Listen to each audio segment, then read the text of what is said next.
Pit Stop CBN, com Ricardo Barbosa. Bom dia, Ricardo. Bom dia, Fernanda. Bom dia, nossos ouvintes. Conta pra gente, por que os carros que envolvem acidentes demoram tanto para ficarem prontos, hein? Pois é, Fernanda, não está nada fácil, né? O assunto de hoje vai ser bem informativo aí para os nossos ouvintes que sofreram colisão nesses últimos dias ou nesse último mês, né? Primeiro eu gostaria até mesmo de dar um panorama para os nossos ouvintes para entender o que está acontecendo na indústria automobilística, né?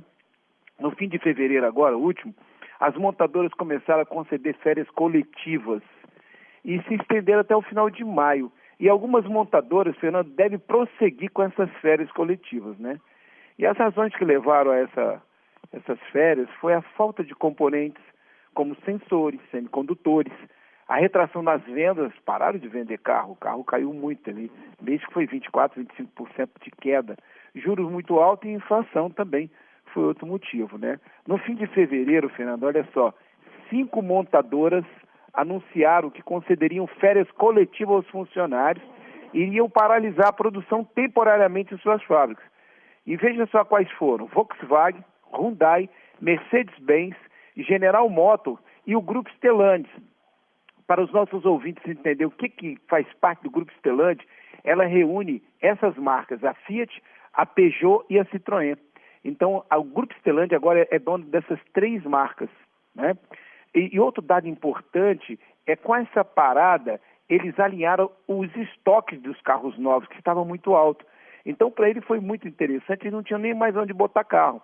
Então, eles fecharam, deram férias coletivas, mas aconteceu um problema muito sério, porque parou de fabricar peça. Então, aí começa agora o nosso assunto, que é a dificuldade de peça e tudo mais, que nós vamos estar falando um pouquinho mais a respeito, ok? Vamos lá, então. Pode seguir, Fernanda?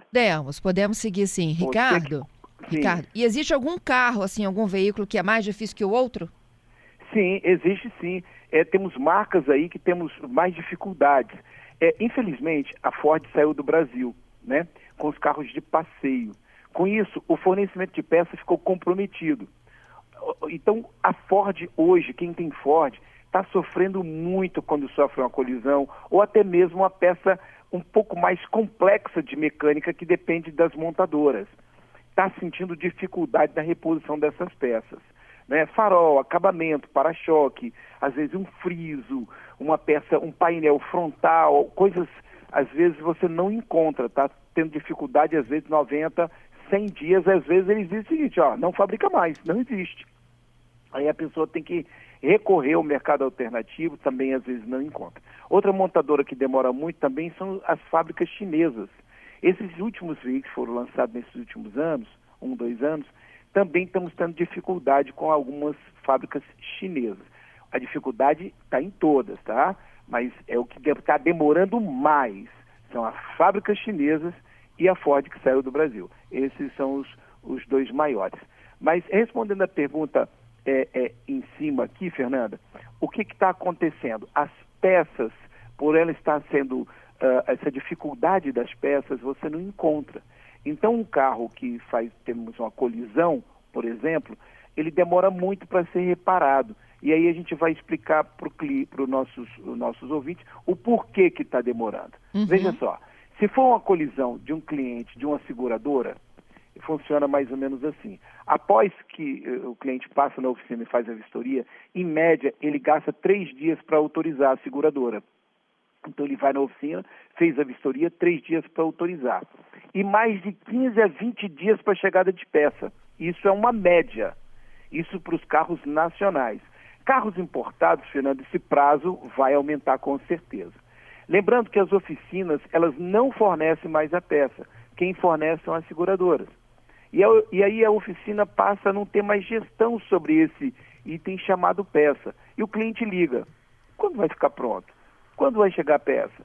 Quando chega? Você não sabe de onde vem. Porque eles acabam fazendo leilão, as seguradoras, e ela compra uma peça vem do Rio, outra peça vem de São Paulo, outra peça pode vir do Belo Horizonte, outra peça pode vir do sul da Bahia.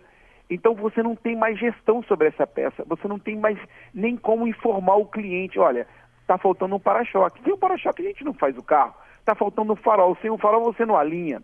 E é a seguradora que fornece. E aí vamos ao tempo. E geralmente é um dos principais itens, né? De colisão. Você Para-choque, bateu. farol. Muito bem. Bateu de dianteira, quebrou o para-choque, quebrou o farol, grade, às vezes pega radiador condensador. Complica um pouco mais. Na traseira, para-choque traseiro, lanterna, tampa traseira, painel traseiro. Esses são os itens mais comuns. Amassou mais, aí afundou a lateral, afundou o assoalho. Fica um pouco mais complexo. Então, quanto tempo é a batida? Eu vou dar uma visão aqui mais ou menos para os nossos ouvintes. Um carro de pequena monta, Fernanda, são 5 dias úteis. Aquela batidinha pequena e tal, acontece, você caminhando a 30, 40 km por hora, uma batida pequena. 5 dias úteis, uma semana. Um carro de média monta, 10 dias úteis, 2 semanas. E uma de grande monta, 15 dias, 3 semanas. Isso não tendo nenhuma surpresa, tá, Fernanda, durante o reparo. Porque às vezes quando você desmonta o carro todo, você vê que tem que tirar um motor.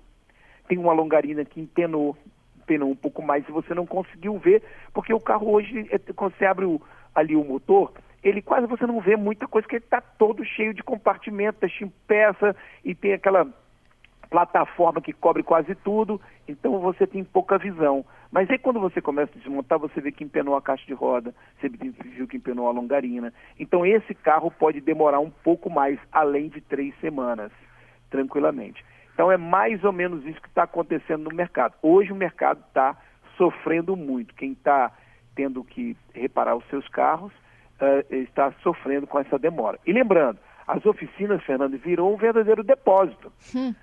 A gente está um depósito. Então o carro bate, fica parado e o cliente começa a reclamar, Fernanda, e ele reclama com quem? Ele reclama primeiro com a oficina. Depois ele reclama com a seguradora e o corretor dele. Ele só não reclama para a fábrica, que é o principal, porque ele não tem um contato direto. Mas esse é o maior problema. As faltas de peça e esse monte de férias coletivas. E agora nós temos uma surpresa a mais. Não sei se você está sabendo, com a GM, né? Férias coletivas? Pois é. A GM está propondo uma suspensão de 1.200 trabalhadores por 5 meses. Né? Vai prejudicar muito o setor da reparação. Então, a GM, a General Motors, de São José dos Campos, em São Paulo, está negociando ainda com os sindicatos, foi sexta-feira agora a última, a suspensão de contrato de trabalho por 5 meses. Essa decisão, ela é para baixar a demanda do mercado. Ela ainda continua com os carros e também ela quer garantir a sustentabilidade, pelo menos é o que está a matéria, do negócio da GM. Né? E não para por aí não, tá? A matéria ainda fala que podendo ser prorrogado esse prazo por mais 5 meses de suspensão. Então essa fábrica que tem próximo de 4.000 trabalhadores, ela pretende reduzir até em 1.200 trabalhadores, ficando apenas com 2.800 trabalhadores. O setor da reparação vai sofrer muito ainda com isso, porque vai faltar peça, eles vão diminuir o volume de carro, consequentemente o carro vai ficar caro ainda, não vai. Daqui a pouquinho esse negócio de carro barato com 10 mil reais aí, 12 mil reais que eles baixaram, vai acabar e vai voltar tudo ao normal. Porque eles vão ajustar o mercado aí, esse momento que eles estão com as montadoras ainda estão cheias de carro. Mas isso é a questão de tempo. E já isso vai acabar, entendeu? Você viu que quem vendeu o carro pelos próximos 6 meses vai ter que devolver o desconto.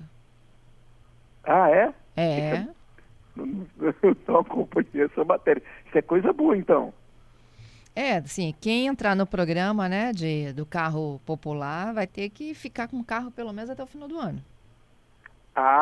Perfeito, entendi, agora sim. Ok. Ele vai ter que permanecer com esse carro por um tempo. Ok, vai permanecer sim, não vai poder vender assim para fazer negócio, essa coisa toda. Então tem esses detalhes também. E podemos deixar aqui uma dica, Fernanda? Podemos. Olha, antigamente as pessoas contratavam carro reserva para junta seguradora com prazo muito menor, né? Então eu vou deixar aqui uma dica para você que está nos ouvindo e que está renovando o seu seguro, né? Que já foi o tempo que contratavam seguro, um carro reserva por 7 dias. Né? Então se você quer evitar uma dor de cabeça, quando você vier a colidir, espero que não, mas se houver uma colisão, o ideal é que você contrate por 30 dias, né? Ou um prazo indeterminado o carro reserva. porque senão você vai ter, com certeza, dor de cabeça. Principalmente aquelas pessoas que têm que levar filho na escola, levar no vôlei, no basquete, né? Tem aquela coisa toda do dia a dia, ou então é um empresário que precisa rodar, o cara mexe com vendas, ele precisa visitar, contrate com mais tempo, com prazo de preferência, com prazo indeterminado. E converse com o seu corretor, né? Ele vai te orientar sobre esse assunto. E lembrando que fazer seguro com o corretor é mais seguro. Ele te dá a cobertura, ele vai te orientar para que você possa fazer um seguro bem feito, para na hora de uma colisão, sofrendo uma colisão, você não tenha problema lá na frente. Isso é muito importante também, fazer o seguro com um corretor de confiança. É isso aí. Ó, a gente deixou uma demanda para a semana passada para que os ouvintes respondessem, né, ao longo dos dias, se vale a pena ou não adquirir esse carro zero, né, no programa que é popular, e temos algumas respostas. Ó, o Giovanni disse, por esse preço eu não troco não. O Gilmar, vale a pena sim, o problema é grana e os juros que continuam altos. Vamos comentar um pouquinho sobre isso? É verdade. A gente está percebendo, Fernanda, até nos comentários, que não está aquela demanda ainda como nós imaginávamos que fosse uma correria, as pessoas iriam lá e tal. É claro que tem aquela pessoa que pegou naquele momento bom. Poxa, eu preciso trocar o carro da minha filha, eu preciso trocar o carro da minha esposa, eu quero trocar o meu carro. Essa pessoa está pegando um momento bom porque vai conseguir uns 10 mil reais mais em conta. Vale muito a pena. Mas não está sendo aquela correria que nós estávamos imaginando, pelo menos por enquanto. Vamos ver no decorrer dos dias, um pouco mais, a coisa começou um dia desse, para ver se a gente consegue ver essa evolução. Mas, a princípio, a coisa ainda está em pequena escala. Vamos aguardar os acontecimentos. Eu acho que está faltando dinheiro na praça, não, Fernanda? Eu acho, assim, que está faltando dinheiro na praça, ou então os motoristas aqui interessados estão aguardando para ver no que isso vai dar. E o carro ainda está muito caro. O carro popular ainda está muito caro. Sim. Né? Então, pagar 80 mil reais num carro aí, achar que 80 mil reais a gente encontra fácil, pelo menos eu não encontro, né, Fernanda? Eu não sei você, mas não está nada fácil. Não está nada fácil para ninguém. É verdade. Até a próxima, então, hein? Então tá. E deixa aí nossos ouvintes, se você perdeu o programa, por favor, vai lá no Pit Stop CBN, podcast, Ricardo Barbosa, e vai ouvir todo o programa na íntegra aí, sabendo um pouquinho mais por que esses carros estão demorando tanto a serem reparados quando sofrem uma colisão. Ok, Fernanda? Isso aí. Muito Forte obrigada, abraço. viu?